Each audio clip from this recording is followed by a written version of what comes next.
Hello, I'm Professor Cyrus Sotzes, and today we're going to be talking about a subject matter that I find particularly interesting and one that I do find it fascinating. I consider myself an expert in the subject. There is something about the law that the logic of it is very appealing and exciting to me. It makes me a nerd. I get it. But today we're going to be talking about media ethics and media law, especially pertaining to copyright. And this has considerable implications when it comes to social media, because I'm guessing on millions of occurrences daily, the law is broken in that regard. And it happens so much that people just kind of turn the other cheek to it. But um, my first piece of advice to you is don't ever put yourself in a position where you could get in serious trouble. And hopefully, from today's lecture, you will learn not to. So, why don't I share my screen to the PowerPoint that's going to accompany today's lecture? And again, we're going to be talking about ethics and media law. Again, a subject that I'm well versed in, and I love researching and studying it because it is incredibly fascinating. And I would like none of you to get in trouble in the process. So we're going to be talking about ethical approaches, what defamation and libel are, important rights for journalists, what copyright is, and what copyright violation, more importantly, is. What fair use is, which is a very murky subject. It's a gray area. The ethical challenges for digital journalism. This includes Creative Commons, which is multimedia content that is part of the public domain that you are actually allowed to use. And I'll show you a brief, somewhere in the lecture, I'll also show you where you can find free images online. Google has actually made it a lot easier than searching through Creative Commons. And also, when it comes to ethical challenges for digital journalism, there's ethics in social media and the multimedia elements that you use for that as well. And then, of course, there's also accuracy and verification. So, what are some problems, some ethical problems for journalists? Well, plagiarism is one, right? You don't want someone copying the work that you've put a lot of energy into and passing it off as their own. There's invasion of privacy. You don't want to invade someone else's privacy in the work that you are doing. There's conflicts of interest, whether it's money, gifts, friendships, checkbook journalism, meaning being paid to give favorable coverage, for example. And we'll discuss that later in this lecture, and participation in news. There's withholding information, right, in order to present a transparent story.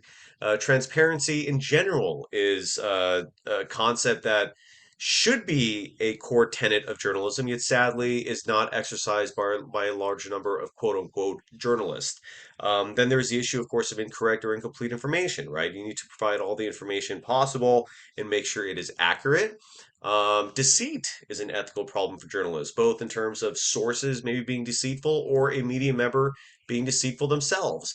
And advertising pressure, right? You want your information to not be influenced by advertising dollars. Thus, the metaphorical editorial wall between the editorial side of media organizations and the advertising slash business side of media organizations. So, ethics is defined in the Merriam-Webster dictionary as the discipline dealing with what is good and bad and with moral duty and obligation. So being ethical is an individual decision, right? You make these choices yourself. Aristotle, the ancient philosopher, dived into this subject, stating that one can develop the habit of making wise decisions in a range of situations, ultimately becoming a happy and virtuous person and helping build a happy and virtuous society in the process. So, in other words, he defines ethics as decisions one makes that in turn makes not only you a happy and virtuous person, but also helps build a happy and virtuous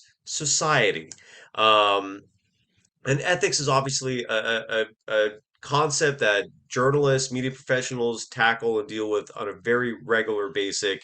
On a regular basis, I'm sorry.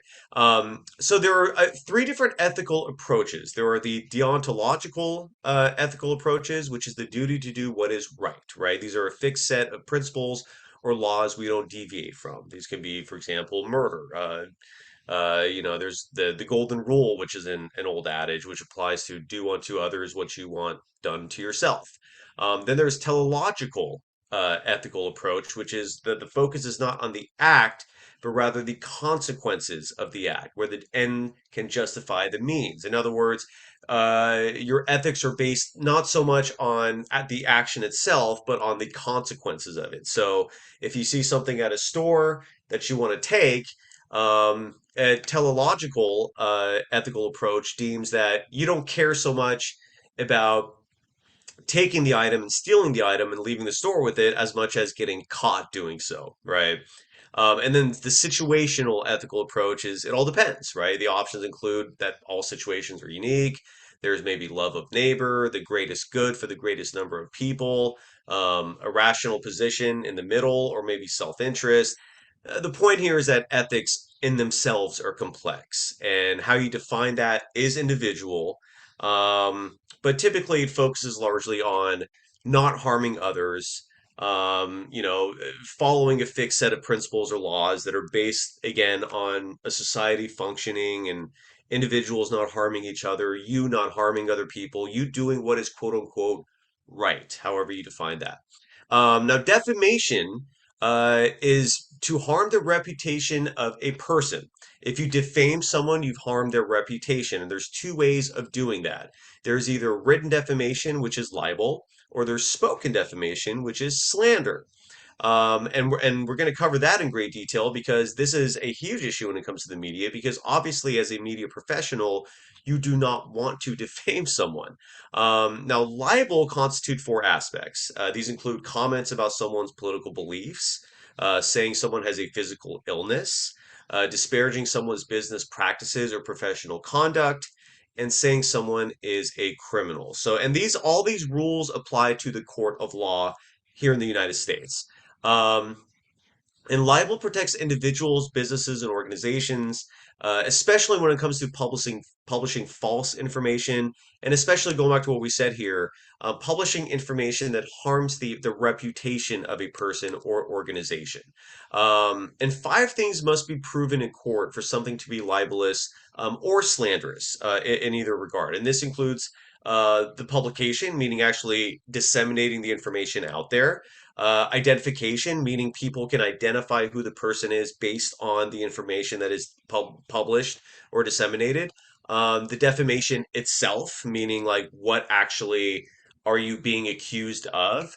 Fault. And fault is is focused on the individual who caused the defamation.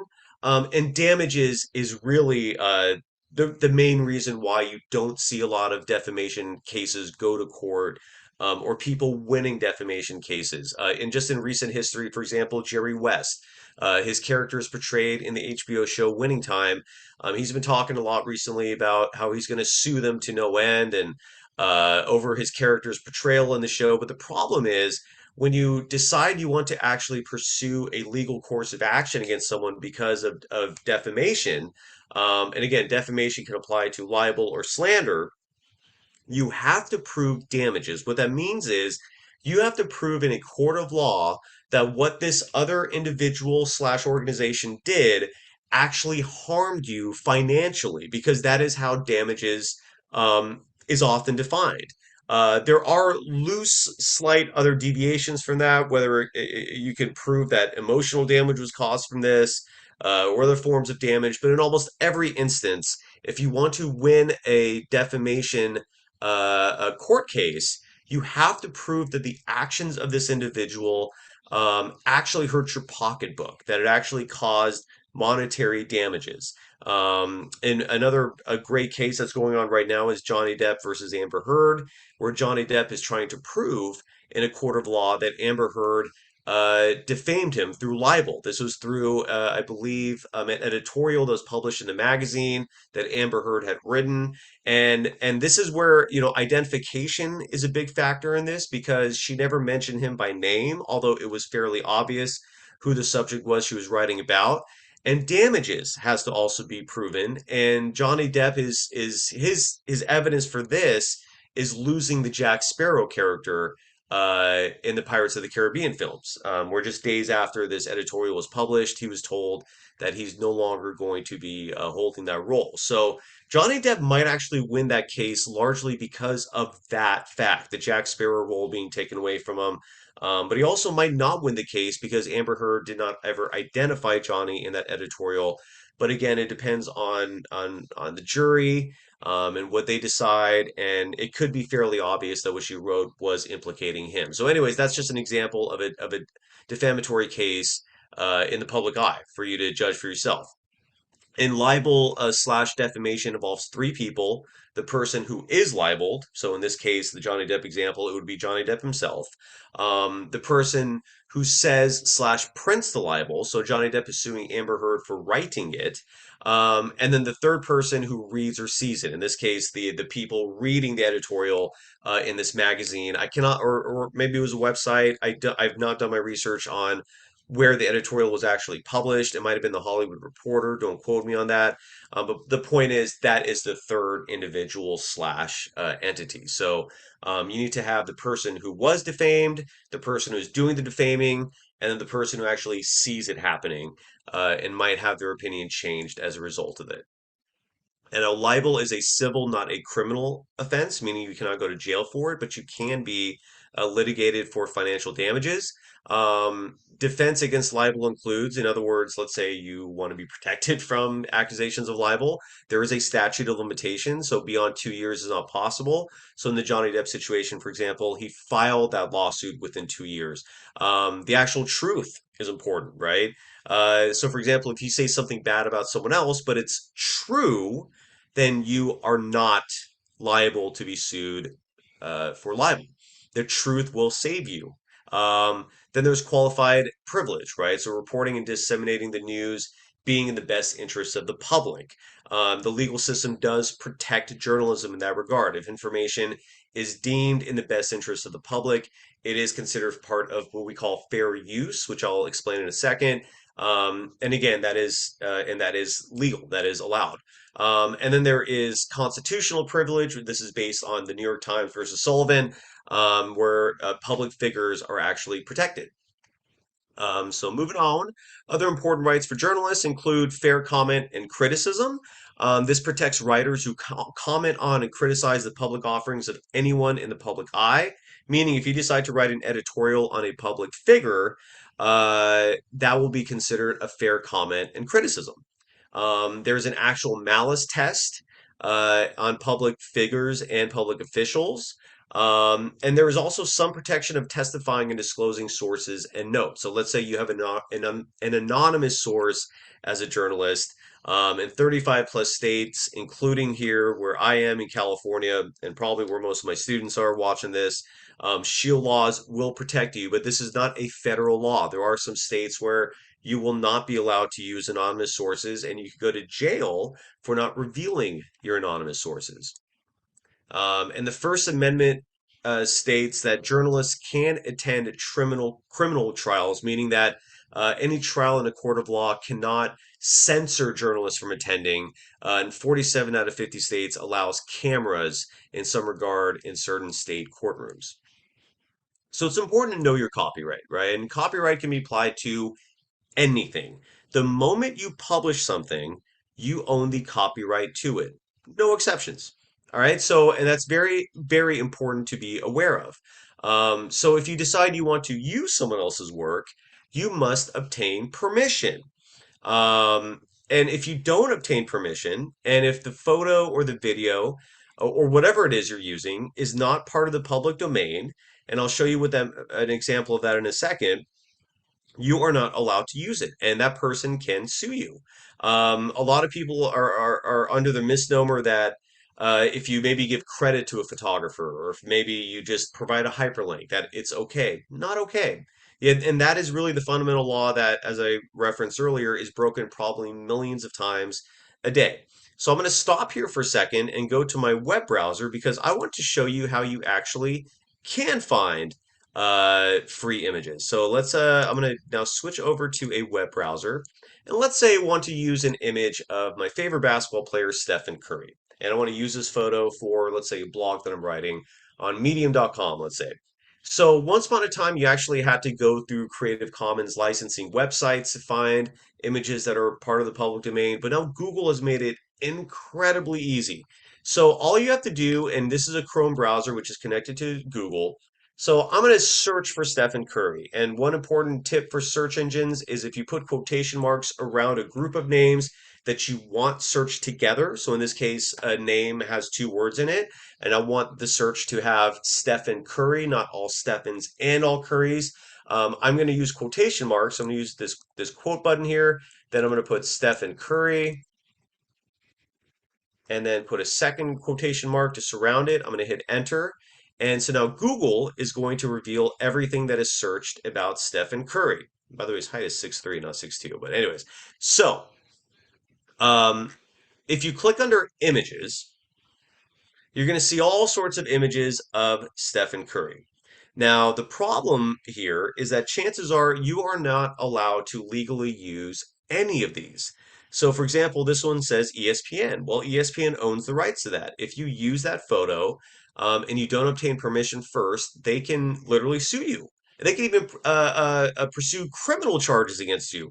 True story. That's why I don't want anyone watching this to ever go to jail. So there is a way to find images that are part of the public domain.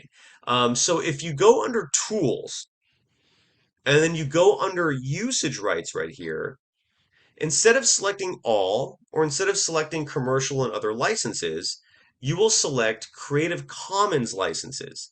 And when I click on that option, now Google is going to show me pictures that I can actually use, potentially with limitations. It depends on each individual photo.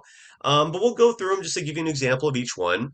One important thing to note, if you ever see a photo on Wikipedia, all images on Wikipedia are part of the public domain, meaning you can use all of them, and they actually show you how to attribute the original owner of the photograph. So why don't we go to this first one right here and open it up? So, or I'll just click on it right here. So this is an image of Stephen Curry, and this is under Wikimedia Commons. And I'm going to actually visit the page to find the original source. So if you go here, you can either click download, you can click open in media viewer, to kind of understand how you attribute the photo. But if you scroll down here and it says licensing, and this is, again, this applies to all photos via Wikipedia and all of its other domains. It says right here, I'm free to share this photo and to remix this photo under the following conditions. It says attribution. You must give appropriate credit, provide a link to the license, and indicate if changes were made. Meaning, if I decide I want to use this photo, I have to say photo by, and we're going to look for the photographer's name. Right here, author. Oh, it's me. I actually took that photo and I actually published that as part of the public domain. And people do use it regularly, and I get a lot of alerts when people do use it. And it also says that you have to provide a link to the license. What that means is if someone uses this photo, perfectly allowed if they credit me, meaning if they say photo by Cyrus Satzes, and they also have to link back to this page. So they have to tell the reader where they originally got it from. And there's two ways to kind of understand how to credit it without getting in trouble. If you click this download button, it says right here attribution. So all you would have to do is just copy this and paste it in the photo by. It also includes a hyperlink here to use, and you are safe. You are will not be sued. You will not be criminally prosecuted. You can use this photo safe and sound. You can also click on this Open in Media Viewer button, and if you click on, I believe, is it more details? No. So you click on the media. I'm sorry. If you click on the Open Media Viewer button, and you click this download button right here, and it says you need to attribute the author, show me how. When you click on that, it also shows here who the author is and how to properly attribute it, including a hyperlink. So that is how you find an image online that you can actually use yourself without breaking the law. So some of these photos won't be on Wikipedia. So let's find one, for example, that is, here's one with Flickr. And this is a photo of Stephen Curry and Kobe Bryant. So we're going to visit the page. And Flickr has a lot of photos as well. It's part of the public domain, but not all of Flickr's photos are part of the public domain. All of Wikipedia's are. So you always have to double check with Flickr, right? And to do so, it's the same rules. I'm going to scroll down and I'm going to check for the rights. So right here where it says some rights reserved, if I click on that, it'll take me to the photo's Creative Commons page, and it says here that I am allowed to share the photo. I'm allowed to adapt it, meaning I can make some changes to it, but I also have to give appropriate credit. I have to provide a hyperlink, and I have to mark in the caption if I made changes and what they were.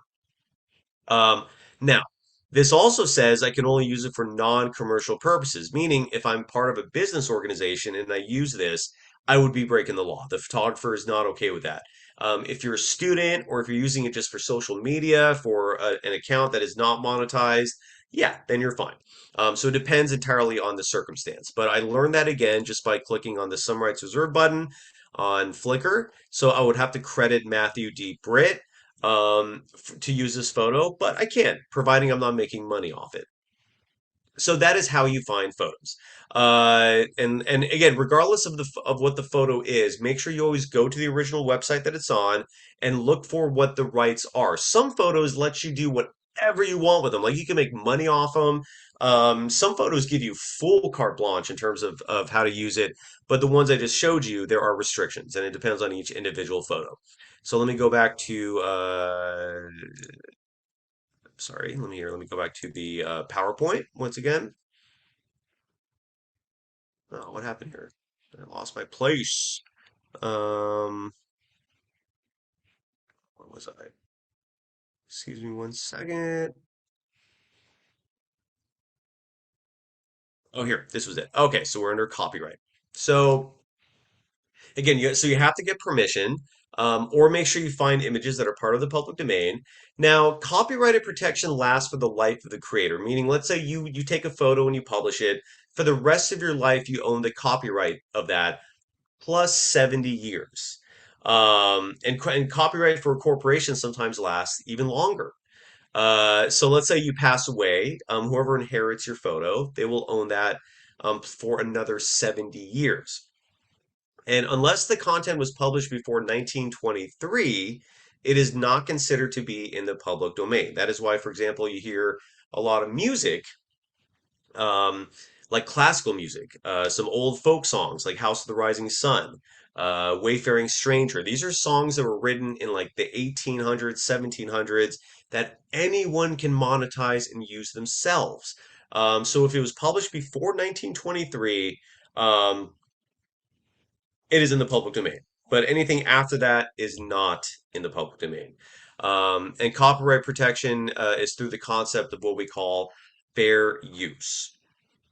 So, what are copyrighted works online? These include text, anything you write. These include graphics and images. These include video. All works online are copyrighted the moment it is published, and this has severe implications for visual-based social media platforms, including Twitter, Pinterest, and especially Instagram, which is especially based on visuals. TikTok is a similar one. This right here is a great example of where copyright gets a little murky. This is a photo of a monkey who took a selfie. The owner of the camera, a wildlife photographer, set their camera down on this forest floor. A monkey found it, started taking selfies, and it posed the question, who actually owns this photo? And the answer to that is it's part of the public domain, meaning anyone can use it because with photography, it does not matter who owns the camera, it matters who takes the picture. And because a monkey took the picture and animals don't have rights, they are no one owns the photo in this case, and it is unfortunate that the animal doesn't own the photo in this case, or it doesn't. The animal doesn't have rights.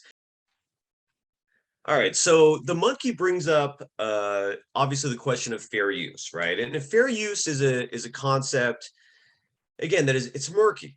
It's full of gray areas. There is no definitive empirical definitions pertaining to it, and there's a huge reason why copyright law is considered one of the most complex, most difficult aspects of the U.S. legal system. So the question becomes, all right, well, what is fair use, right? And it's very important to understand it, right? So according to the U.S. Copyright Act, fair use is defined as, or the considerations, I'm sorry, that are taken into account with fair use when you consider what it is and whether or not it's been violated or it's been adhered to. So the legal system considers the purpose and character of the use when taking into account fair use, right? Are you using this property for commercial or nonprofit uses? Is it maybe for educational purposes? That actually matters. The intent of how you're using the work does matter. If you're trying to profit off it, whole different standards, right? Because now the legal system might look at you as trying to steal someone else's work for monetary gain.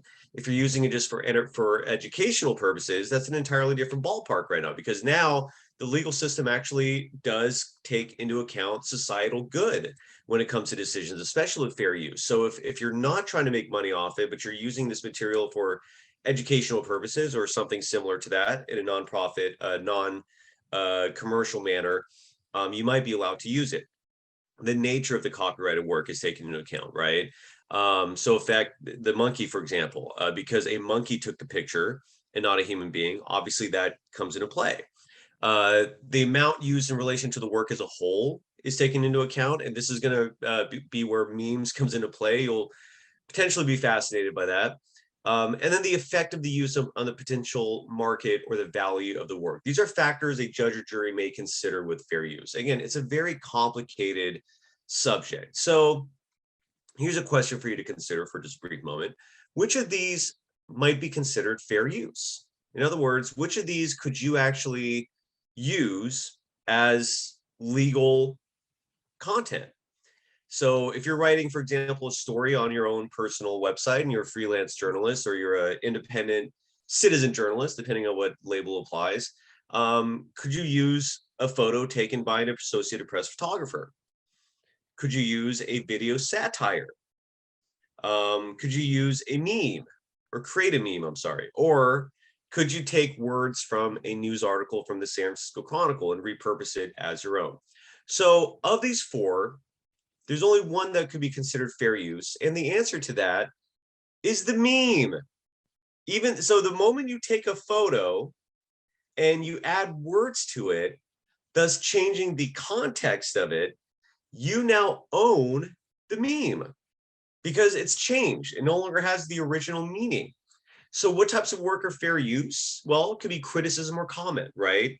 Take a news show, for example, that might be using a portion of someone else's content as part of a story. Think of like a late night talk show host. Think of like the Daily Show, for example, or like a YouTube show that is taking snippets as part of a news presentation. If you're repurposing original work, it's considered fair use, thus the meme. Parodies are considered fair use, where you're imitating an idea. So think of like Saturday Night Live, for example. But satires are not considered fair use, where you're taking the exact content and just making fun of it or exaggerating it, right? Because you're still using someone else's work at this point. And again, memes could be considered fair use if you add context to it. And the use of an entire song is a copyright violation. You could use a part of a song, and we're going to get into that in just a second. And what's the difference between parody and satire? Well, the Supreme Court explains that while a parody targets and mimics the original work to make its point, a satire uses the work to criticize something else and therefore requires justification for the very act of borrowing. So the Supreme Court has tackled this subject before. And of course, there are exceptions because this is a very gray topic. There is no black and white here. So let's say you violate copyright. What could happen to you? Well, you can get a takedown notice. You might get a cease and desist order. You might be fined up to $150,000 for statutory damages, and it is a criminal defense. DMCA, which I will talk about in just a moment, makes copyright infringement a crime, a punishable crime, punishable by jail crime. True story. So here's an example. Let's say you're a college student. Do you think you can cut and paste most images from the web under fair use if you credit the photographer? So let's say you see an image and you really like it, and you want to use it, and you're like, well, I'm going to give them credit so people can at least go click on a hyperlink to where I originally found it. If you credit the photographer, is it considered fair use? Well, the answer to that should by now obviously be false. And this leads to the Digital Millennium Copyright Act. I'm sure you've heard that acronym before, DMCA. This is a law that was originally written in 1996, I believe passed in 1999. And it basically expanded copyright law to include digital content. The governments around the world were quickly realizing, all right, with the internet, it's suddenly become much harder to regulate copyright violations, protecting other people's work, right? People were just literally selling movies online, pictures. I mean, you name it. It was the Wild West for a very long time. So DMCA is used to strike that type of content down.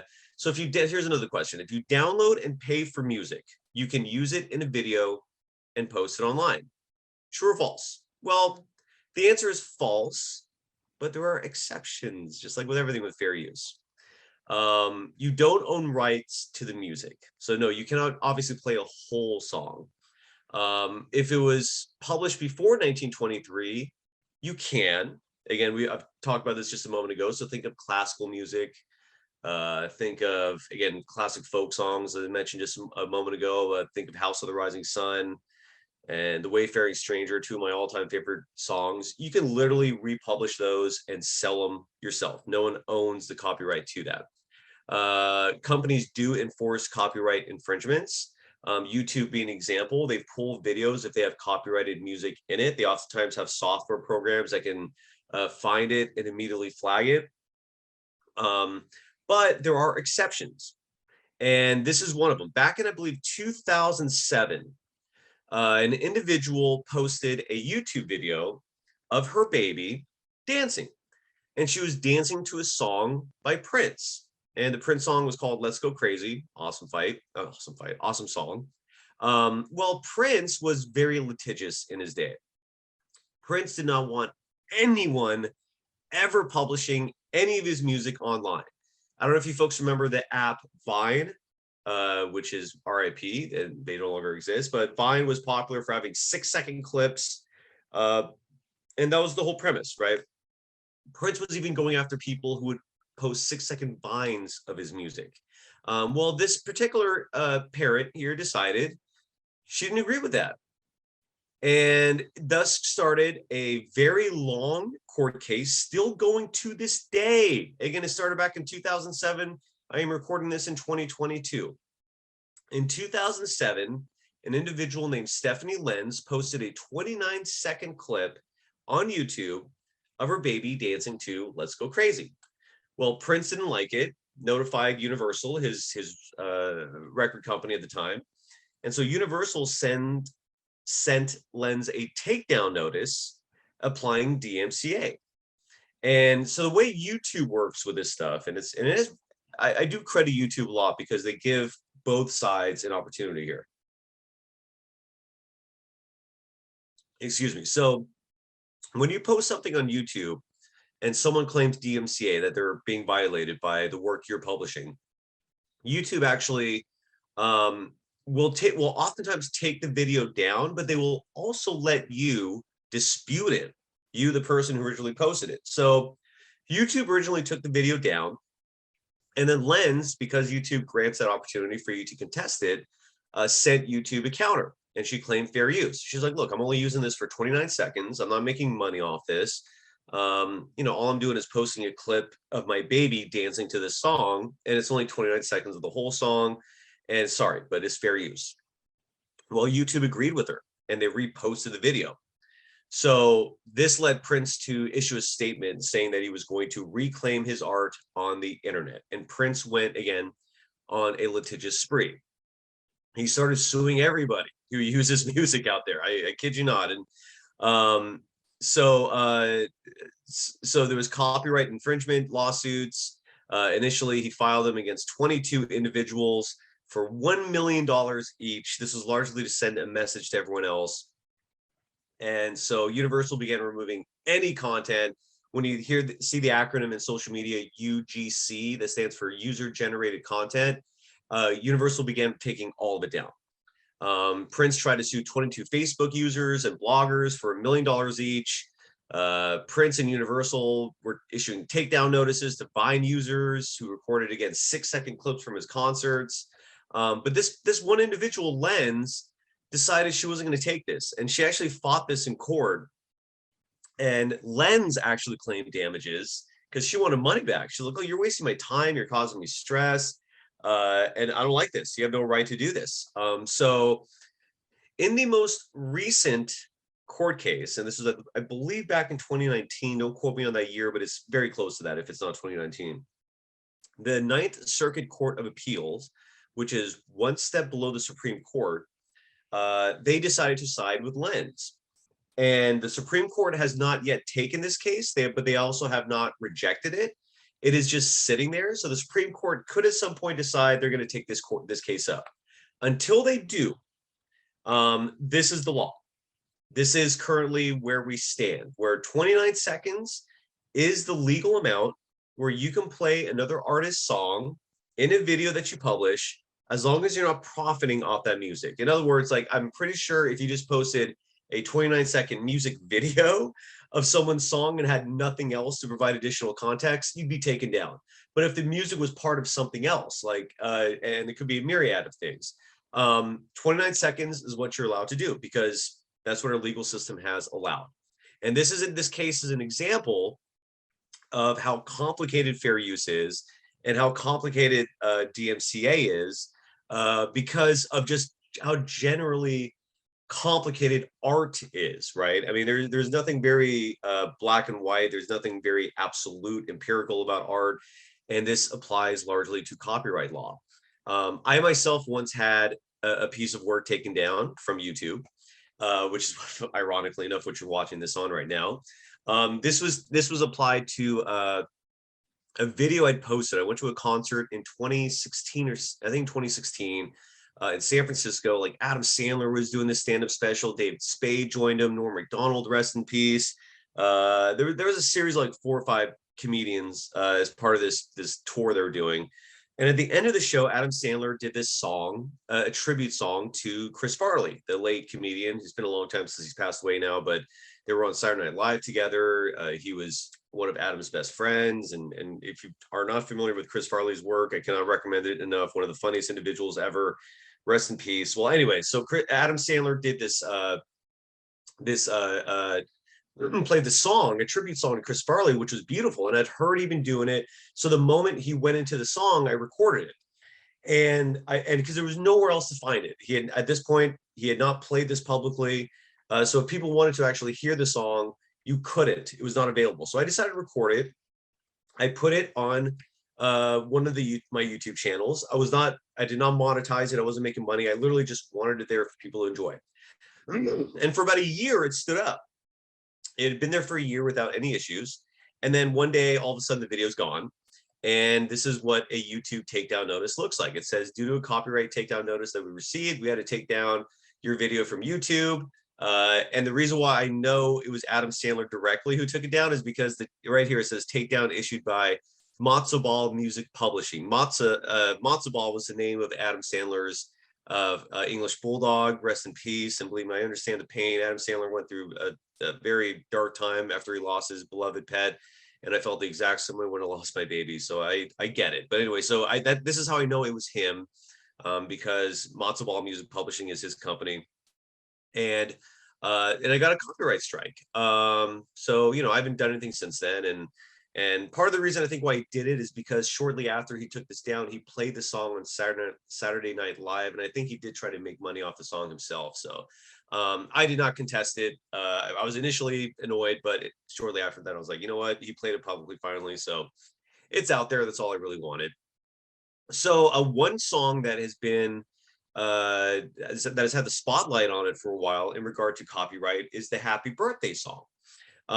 In case you notice, if you go to a public setting, and especially for a birthday, a lot of different restaurant chains have their own versions of Happy Birthday. They don't actually sing the traditional Happy Birthday song. And the reason for that is because they were afraid of being sued by Warner Chappell. Warner Chappell, for a large number of years, was claiming copyright to the song Happy Birthday, even though copyright scholars had long been fairly certain that the song was in the public domain. And so for years, people were deathly afraid of Warner Chappelle because they were litigious about it. They were actually suing people, claiming that they owned the song. Well, one person decided, no, this song is part of the public domain. It is fair use to sing this song, to monetize the song, to do whatever I want with this song, and they won. And in the court case, not only did this individual win the case, thus making "Happy Birthday" part of the public domain, but Warner Chappelle was forced to pay back $14 million because of being sue happy. I forgot what the term is when you're overly litigious. So you're like, the legal system does not support you just suing people without cause, right? And that's what they were accused of. Our former president is another example of that. During the election, when he repeatedly and very bogusly was claiming that the election was rigged and so forth. Every time he took it to court, the court system was like, well, where's your evidence? They had none. And his lawyers, one of them got disbarred, I believe, because you can't just file lawsuits without merit. And so that's what Warner Chappelle was accused of, and they were ordered to pay back $14 million. And so that's how that ended. And so no one owns "Happy Birthday." You were allowed to sing it if you want. Now, this is an example of where you can literally go to jail for violating copyright. A music artist by the name of Squirrel decided to publish on their website a stream of 9 Guns N' Roses songs. This was back when Guns N' Roses made their comeback after having been broken up for a large number of years, and they released a set of songs, and this individual published them on their website. Well, they woke up apparently, and to the FBI knocking on his door with guns drawn. So anytime you see a movie, right, and if you ever see that blue screen that says FBI warning, like you're not allowed to copy this, that applies to everything. It is not just movies that copyright claim applies to. It's music, it's pictures, it's words. And you could literally one day have the FBI guns drawn on you if you violate copyright. So please don't. Because even though this was applied to Guns N' Roses songs, and Axl Rose is known himself as being very litigious, you never know how someone's going to react if you steal even something as basic as a photo. In theory, they can also call the police on you. So don't put yourself in that situation. Even though it is extraordinarily rare, it is still very possible. And I don't want anyone to ever get in trouble for that. So you can, in fact, go to jail for violating copyright. And my understanding of this case is that this individual settled this for a relatively large sum of money. I think they avoided extensive jail time, but yeah, be careful, because it could happen to you. So how can you use images legally? And as I showed you earlier in the video, how you could find those, right? You could take your own. That's always the best way to do so, because you own the photo at that point, and you can claim DMCA if someone else steals your images. I've had to do that myself. You can also and make sure you always provide credit for your photos, even if it's for your own story. Still do photo by and your name, so if someone else comes across this, they know who took the photo, and at a minimum can at least contact you if they want to ask permission before doing so. But it also makes it perfectly clear that you own permission from the copyright holder. In other words, if you want to use a photo that's published and you find it online, just reach out to the original photographer and be like, hey, can I use this? And they might say yes, maybe, give me a photo credit or something. I showed you how to search for Creative Commons licensed images. And again, if you go to the bottom of this page, Google now provides a great resource for public domain photos, as I just showed you a few moments ago. Flickr is also a great resource, but again, not all photos on Flickr, unlike Wikipedia, are part of the public domain, and you must credit the original author and username. And I recommend this even if the photo says no attribution needed. I always still recommend just credit the photographer. It can't hurt. It does protect you a little bit and gives you some credibility in the process as well. So yeah. So I don't know if you've ever seen the Crying Jordan meme. This is not as popular as it used to be. This is a photo of Michael Jordan that was taken during his Hall of Fame induction ceremony, where he was shedding some tears. And this meme applies to a lot of other settings. So, but it also raises the question, so can if you share the crying Michael Jordan meme, can you get sued? And here's some examples of the Michael Jordan meme. Here's Stephen Curry banging on the drum. This is, I think, back in 2016 when his Carolina Panthers were in the Super Bowl. This was Ronda Rousey after she lost. Here's another meme. This was Denzel Washington. Usually that meme applies to glorious, successful situations, whereas the crying Jordan meme oftentimes applied to losing situations. Bill Belichick with the crying Jordan meme when they lost the Super Bowl. Michael Jordan happy birthday tweet, and he gets the crying Jordan meme on his own birthday cake. I think this was when Michael Jackson passed away. The Michael Jordan meme was applied to that. This was pretty self-explanatory here. This is a really fun one because it's a meme of Michael Jordan applied to Michael Jordan. This was when his alumni, North Carolina, lost in, I believe, the championship game. He was in the stands and they applied the meme on himself. This is Ryan, I forgot the quarterback's name, but it's an NFL quarterback who I think is still playing, and he has this really big beard, so they applied it to him. This was after, I think, the Mets lost the World Series. The crying Jordan meme was applied. Their outfield center field area has this big ball that goes up and down, so the crying Jordan meme was applied there. So again, can you get sued for using the crying Michael Jordan meme? Well, in 2009, that photo was taken again at Michael Jordan's Hall of Fame induction ceremony. The Associated Press could pursue legal action if they believe its copyright of the image has been violated. Whether or not they would win is a whole other story. The Associated Press's spokesman, Paul Colford, because ESPN was writing a story on this, wrote, "We own the rights in our photo, which was taken in 2009. We could enforce those rights depending on the use and other factors, as is the case with all AP photos." And Michael Jordan also chimed in through his spokesman, Este Portnoy.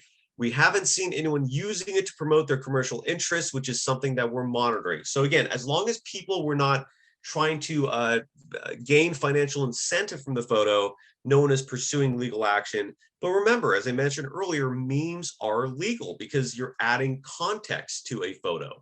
The meaning of the photo is vitally important in all these situations. And again, when you're considering if something is fair use, ask these questions like, did the user provide additional context in some way, or was the copyrighted material simply used as a substitute or replacement for the original? So if you're creatively modifying the work, whether you're adding witty text or photoshopping it, you're almost certainly not violating copyright law. But here's the craziest part: when you make a meme or when you repurpose something, but you're adding your own creative touch to it, you're not only not violating copyright law, but your work has now become copyrighted as well, which is crazy. So it's unlikely that a copyright suit over crying Jordan would be successful. Here's another question for you in relation to DMCA. How did it help social networks? Did it A, exempt online service providers from liability for what users post? B, further explain fair use? C, exempted content posted on social networks from copyright law? Or D, the law made it harder for social networks to grow? Well, the answer is A. And look, there are a lot of laws within the Digital Millennium Copyright Act. But one of the really big ones is removing liability from internet service providers. And this also includes someone hosting a website or hosting an application, like let's say Facebook, Twitter, something like that. If an individual user on Facebook writes something that violates DMCA, Facebook is not held responsible for that. The individual user is. So DMCA was officially passed in '98. It became effective, in October 2000. Its intention was to protect copyright holders. In other words, it was designed to protect every individual who produces and publishes their work. And again, this has impact on internet access providers like Comcast, AT&T, Verizon. In other words, like none of these companies could be held liable for someone using their services to break the law. And also online service providers. And this is where social media especially is applied, including YouTube, Flickr, Facebook, etc. They're not held liable if their users are breaking the law. And yes, and there is some controversy regarding excessive takedown notices under Section 512. This applies to like record companies applying DMCA for anyone using part of their music. Think back to Prince, as I talked about 5-10 minutes ago, and DMCA, and the Vines especially. There are limits to that. Like DMCA does not support using it excessively. And the risks of copyright infringement, again, you might get a takedown notice, you might get a cease and desist order, you might be fined up to $150,000. And also, as I mentioned earlier, you could also go to jail for it. So please be careful. Not everything can be copyrighted, however. As I get a little caffeine boost here, give me a second, please. Names can be copyrighted. Facts can't be copyrighted. Statistics can't be copyrighted. Maps can't be copyrighted. So you are actually allowed to use Google Maps or something similar in your own content. Events cannot be copyrighted. Recipes cannot be copyrighted. That is why KFC's 7 herbs and spices, they've always maintained as a secret, because if someone discovers that, they can make their own chicken with the exact same recipe. And the public interest clause of the First Amendment gives protection to the reporting of recent events and publishing of people who create illegitimate and widespread attention to their activities. So when it comes to using images, you do need permission of all identifiable people, especially celebrities, which probably makes you beg the question, well, I see a lot of paparazzi photos of celebrities. Why are those allowed? Well, one, most of those are staged. Almost all of them are staged, in fact. Most of these individuals want the attention and pretend like they don't. Now, there are exceptions to this, right? Political figures. If you're a public figure, in this case being a politician who's earning taxpayer dollars, you are allowed to take their photo and publish it. If the image is being used under what's called fair use, as we've talked about a bunch. If the individuals are non-identifiable people, let's say you take a photo of a city street as part of a story, the individuals in that photo cannot sue you for inserting them into the pic.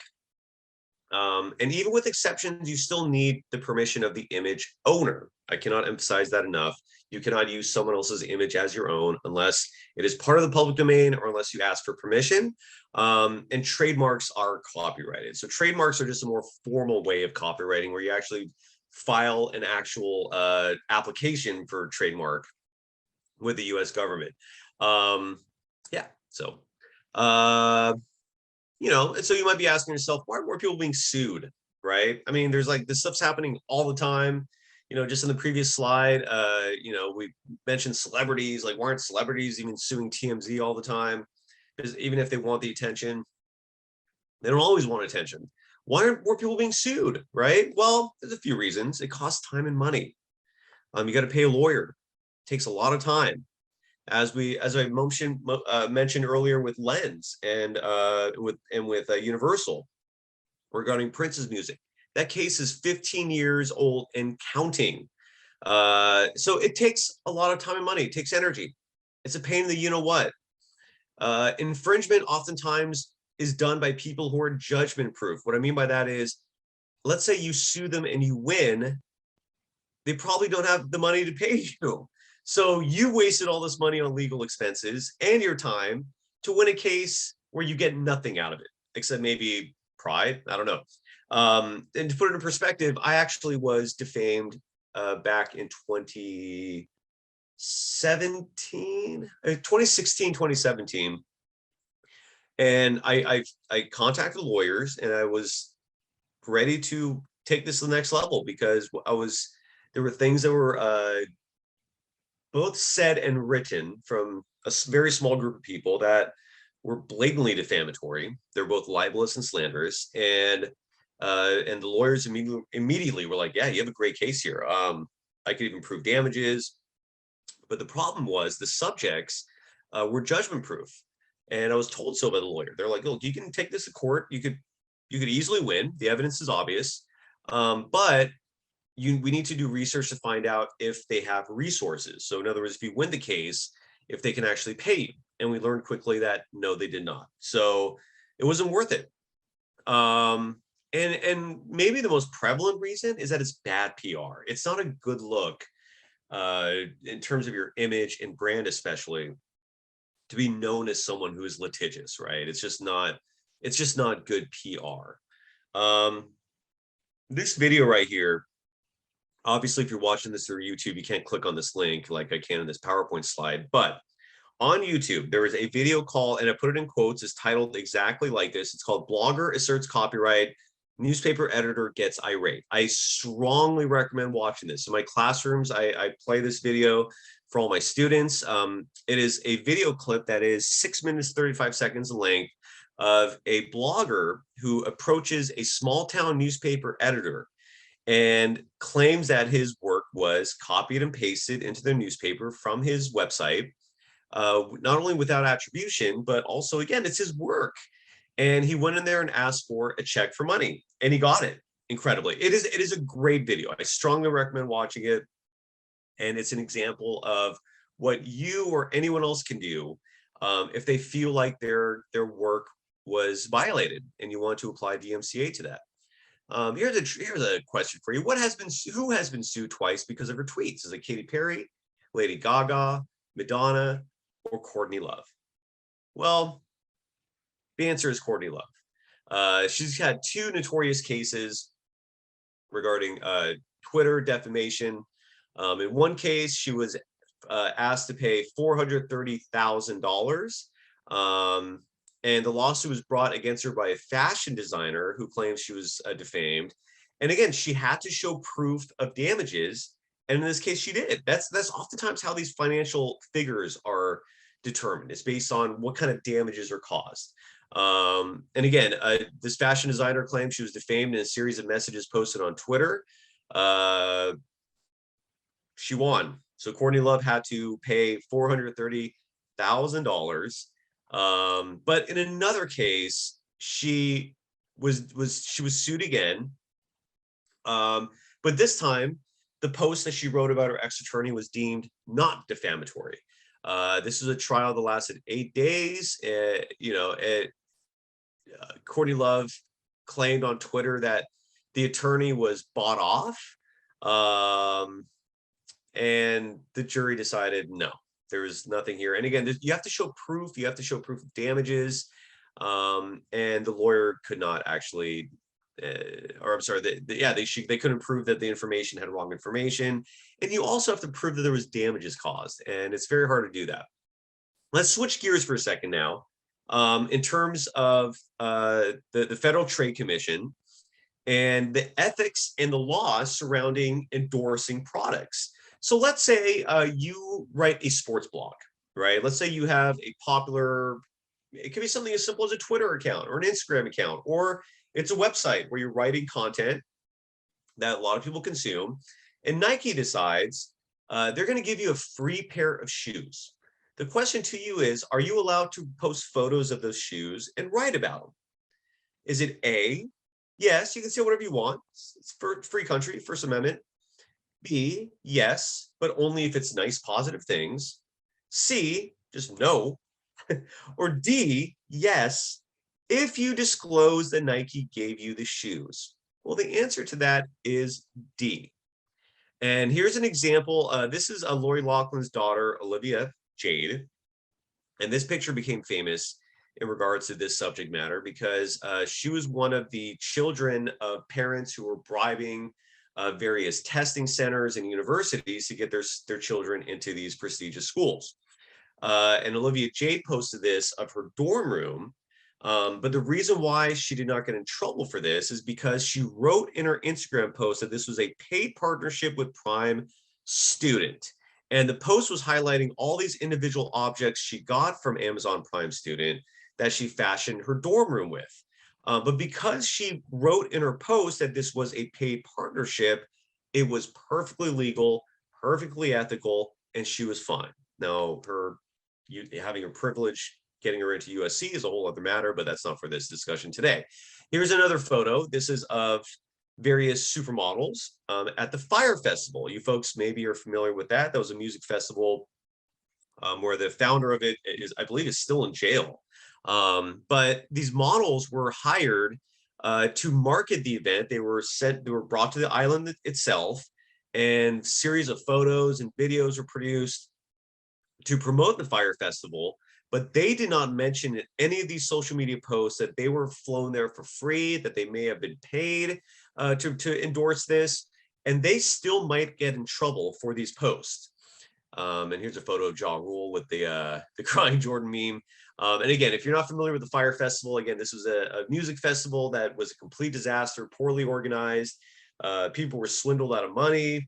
Ja Rule was one of the founders of this event, but he claimed ignorance in the whole thing, and he got away with it. The main founder is, again, might still be in jail over it. But the Federal Trade Commission basically has fines of up to $11,000 awaiting anyone who doesn't reveal that the product they're endorsing was given to them for free.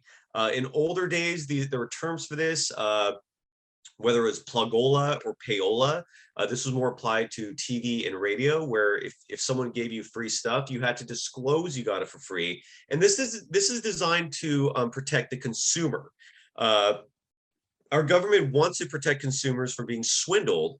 And one of those is, if you're endorsing products, you have to reveal that they gave it to you so that the consumer knows that you're not misleading them, that you're not simply saying something for the sake of making money from this company, and you're not actually endorsing it. So if you see a commercial, for example, with a professional athlete talking about McDonald's, for example, they legally do have to eat a French fry at least. That might be all they're eating, who knows, but they actually have to consume and try it to prevent misleading the public. And in a case where if someone gets something for free, you can't just glowingly rave about it without disclosing you also got it for free. So just something to keep in mind. And again, this is a 2009 ruling where if you have a material connection to a product or service you're praising, you must disclose that connection. Fines of up to $11,000 await anyone who violate that rule.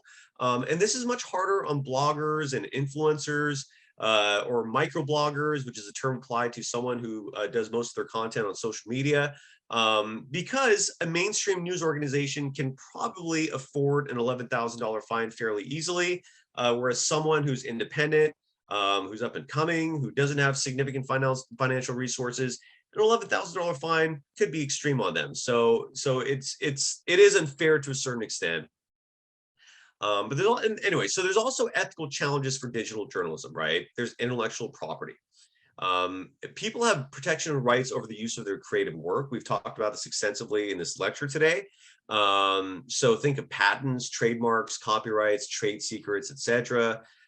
Intellectual property, the acronym IP, refers to creations of the mind. So think of inventions, think of literary and artistic works, symbols, names, images, and designs used in commerce. So, and again, the moment you take a photo and publish it, the moment you write something and publish it, videos, you name it, you own that work.